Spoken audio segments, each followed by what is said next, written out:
Lúkas 7. Þá hann hafði lokið máli sín í áheyrn lýðsins, fór hann til Kapernaum. Hundraðshöfðingi nokkur hafði þjón sem hann mat mikils. Þjónninn var sjúkur og dauðvona. Þegar hundraðshöfðinginn heyrði Jesú, sendi hann til hans öldunga gyðinga og bað hann að koma og bjarga lífi þjóns síns. Þeir komu til Jesú, báðu hann ákaft og sögðu: Verður hann þess að þú veitir honum þetta, því hann elskar þjóðvora og hann hefur reist samkunduna handa oss. Jesús fór með þeim og þegar hann átti skammt til húsins, sendi hundraðshöfðingi vini sína til hans og lét segja við hann: Ómaka þig ekki, herra, því að ég ekki verður þess að þú gangir inn undir þak mitt. Þess vegna hef ég ekki heldur talið sjálfa mig verðan þess að koma til þín. En mæl þú eitt orð og mun sveinn minn heill verða, því að sjálfur ég maður sem verða lúta valdi og ræði yfir hermunum, og ég segi við einn: Far þú, og hann fer, og við annan: Kom þú, og hann kemur, og við þjón minn: Gjör þetta, og hann gjörir það. Þegar Jesú heyrði þetta, furðaði hann sig á honum, sneri sér að mannfjöldanum sem fylgdi honum og mælti: Ég segi yður, ekki einu sinni í Ísrael hef ég fundið þvílíka trú. Sendimenn sneru þá aftur heim og fundu þjóninn heilan heilsu. Skömmu síðar bar svo við að Jesú hélt til borgar sem heitir Naín, og lærisveinar hans fóru með honum og mikill mannfjöldi. Þegar hann nálgaðist borgarhliðið, þá var verið að bera út látinn mann, einkason móður sinnar sem var ekkja, og mikill fjöldi úr borginni var með henni. Og drottinn sá hana, kenndi hann í brjóstum hana og sagði við hana: Grát þú eigi. Og hann gekk að og snart líkbörurnar, en þeir sem báru námu staðar. Þá sagði hann: Ungi maður, ég segi þér, rís þú upp. Hinn látni settist þá upp og tók að mæla, og Jesú gaf hann móður hans. En ótti greip alla og þeir vegsumuðu Guð og sögðu: Spámaður mikill risin upp meðal vor, og Guð hefur vitjað líð síns. Og þessi fregnumann barst út alla Júdeu og allt nágrennið. Lærisveinar Jóhannesar sögðu honum frá þessu öllu. Hann kallaði þá til sín 2 lærisveina sína, sendi þá til drottins og lét spyrja: Ert þú sá sem koma skal, eða eigum við að vænta annars? Mennirnir fóru til hans og sögðu: Jóhannes skírari sendi okkur til þín og spyr: Ert þú sá sem koma skal, eða eigum við að vænta annars? Á þeirri stundu læknaði hann marga af sjúkdómum, meinum og illum öndum og gaf mörgum blindum sýn. Og hann svaraði þeim: Farið og kunngerið Jóhannesi það sem þið hafið séð og heyrt. Blindir fá sýn, haltir ganga, líkþráir hreinsast og daufir heyra, dauðir rísa upp og fátækum flutt fagnaðar erindið. Og sæll sá sem hneykslast ekki á mér. Þá sendimenn Jóhannesar voru burtfarnir, tók hann að tala til mannfjöldans Jóhannes. Hvað fóru þér að sjá í óbyggðum? Reyr af vindi skekinn? Hvað fóru þér að sjá? Prúðbúinn mann? Nei, í konungssölum þá að finna sem skartklæðin bera og lifa í sællífi. Hvað fóru þér þá að sjá? Spámann? Já, ég segi yður, og það meira en spámann. Hann sá sem ritað. Sjá, ég sendi sendiboða minn á undan þér, greiða mun veg þinn fyrir þér. Ég segi yður, enginn sá að konu fæddur sem meiri sé en Jóhannes, en hinn minnst í Guðs ríki honum meiri. Og allur lýðurinn sem áhlýddi og enda tollheimtumenn viðurkenndu réttlæti Guðs og létu skýrast af Jóhannesi. En fariseur og lögvitringar gjörðu að engu áform Guðs þá og létu ekki skýrast af honum. Við hvað á ég þá að líkja mönnum þessara kynslóðar? Hverju þeir líkir? Líkir þeir börnum sem á torgi sitja og kallast á: Vér lékum fyrir yður á flautu og ekki vildu þér dansa, vér sungum yður sorgaljóð og ekki vildu þér gráta. En nú kom Jóhannes skírari, át ekki brauð né drakk vín, og þér segið: Hann hefur illan anda. Og mannssonurinn kominn, etur og drekkur, og þér segið: Hann mathákur og vínsvelgur, vinur tollheimtumann og bersindugra. En spekin hefur rétt fyrir sér, það staðfesta öll börn hennar. Fariseinn nokkuð bauð honum að eta hjá sér og hann fór inn í hús fariseans og settist til borðs. En kona ein í bænum sem var bersyndug var þess vís að hann sat að borði í húsi fariseans. Kom hún þá til hans með alaspastusbuðk með smyslum, nam staðar að baki honum til fóta hans grátandi, tók að væta fætur hans með tárum sínum, þerraði þá með höfuðhári sínu, kyssti þá og smurði með smyslunum. Þegar faríseinn sem honum hafði boðið sá þetta, sagði hann við sjálfan sig: væri þetta spámaður, mundi hann vita hver og hvílík sú kona er sem snertir hann, að hún er bersyndug. Jesús sagði þá við hann: Símon, ég hef nokkuð að segja þér. Hann svaraði: segð þú það, meistari. 2 menn voru skuldir lánveitanda nokkrum, annar skuldaði honum 500 denara en hinn 50. Nú gátu þeir ekkert borgað og þá gaf hann báðum upp. Hvor þeirra skildu nú elska hann meira? Símon svaraði: sá hyggi sem hann gaf meira upp. Jesús sagði við hann: þú ályktaðir rétt. Síðan snéri hann sér að konunni og sagði við Símon: sér þú konu þessa? Ég kom í hús þitt og þú gafst mér ekki vatn á fætur mína, en hún vætti fætur mína tárum sínum og þerraði með hári sínu. Ekki gafstu mér koss, en hún hefur ekki látið af að kyssa fætur mínar allt frá því ég kom. Ekki smurðir þú höfuð mitt með olíu, en hún hefur smurt fætur mína með smyslum. Þess vegna segi ég þér, hinar mörgu syndir hennar eru fyrirgefnar, enda elskar hún mikið, en sá elskar lítið sem lítið er fyrirgefið. Síðan sagði hann við hana: syndir þínar eru fyrirgefnar. Þá tóku þeir sig til borðs, sátu með honum að segja með sjálfum sér: hver er sá fyrirgefu syndir?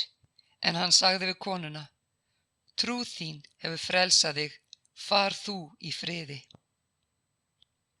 Lúkas 8. Eftir þetta fór hann borg úr borg og þorp úr þorpi og predikaði og flutti fagnaðarerindið Guðs ríki. Með honum voru þeir 12 og konur nokkrar læknaðar höfðu verið af illum öndum og sjúkdómum. Það voru þær María kölluð Magdalena 7 illir andar höfðu farið úr, Jóhanna kona Kúsa ráðsmanns Heródesar, Súsanna og margar aðrar. Þær hjálpuðu þeim með fjármunum sínum.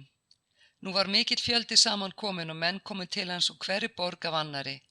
Þá sagði hann þessa dæmasögu: sáðmaður gekk út að sá sæði sínu, og þá hann sáði, féll sumt hjá götunni og varð fótum troðið, og fuglar himins átu það upp. Sumt féll á klöpp og það spratt en skrælnaði af því að það hafði ekki raka. Og sumt féll meðal þyrna og þyrnarnir spruttu einnig og kæfðu það. En sumt féll í góða jörð, óx upp og bar 100-faldan ávöxt. Að svo mæltu hrópaði hann: hver sem eyru hefur að heyra, hann heyri. En lærisveinar hans spurði hann hvað þessi dæmisaga þýddi.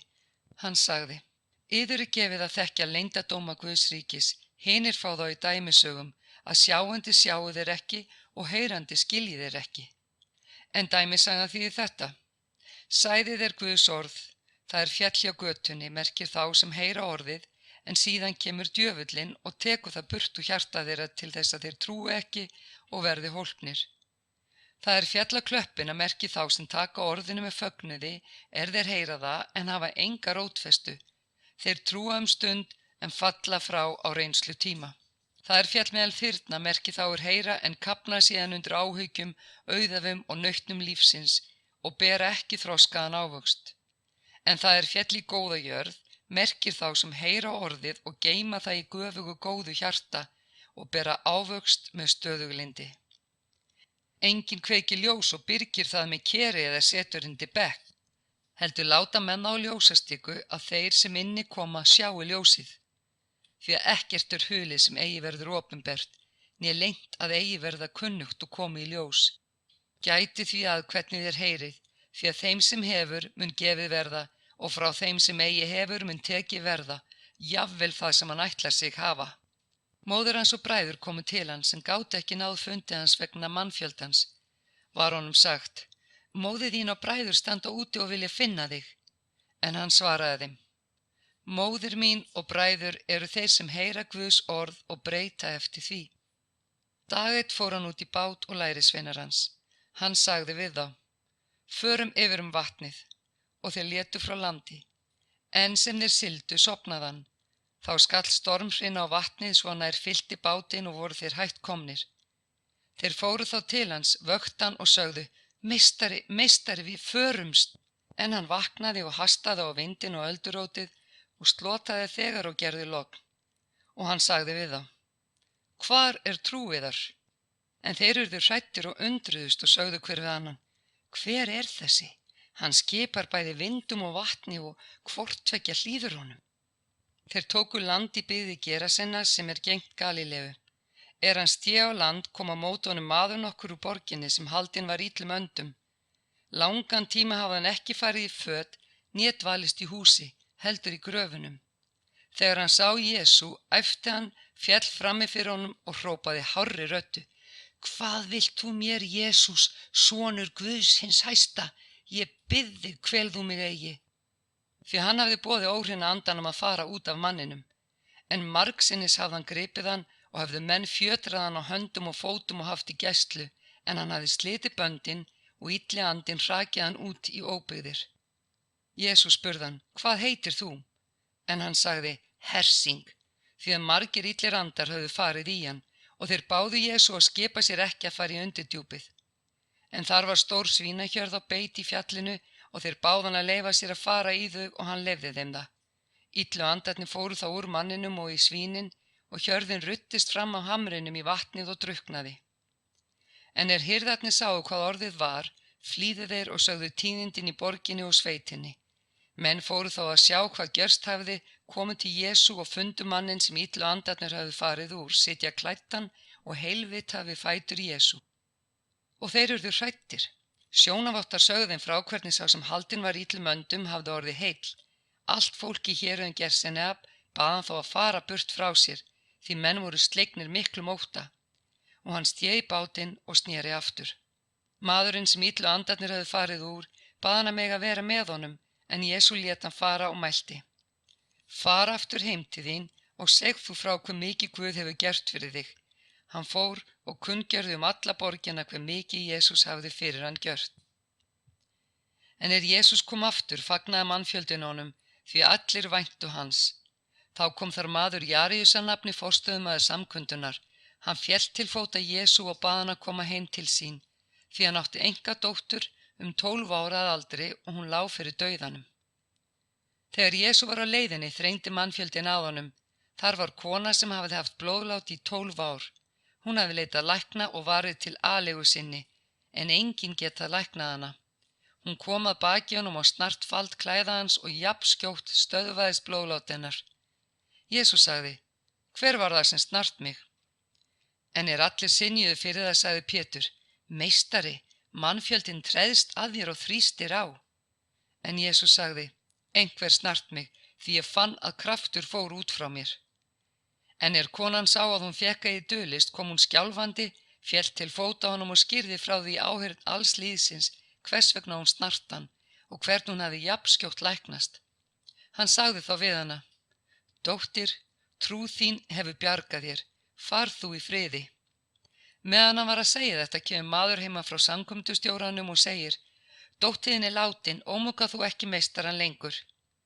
En Jesú heyrði þetta, sagði hann við hann: Óttast ekki, trú þú aðeins og mun hún heil verða.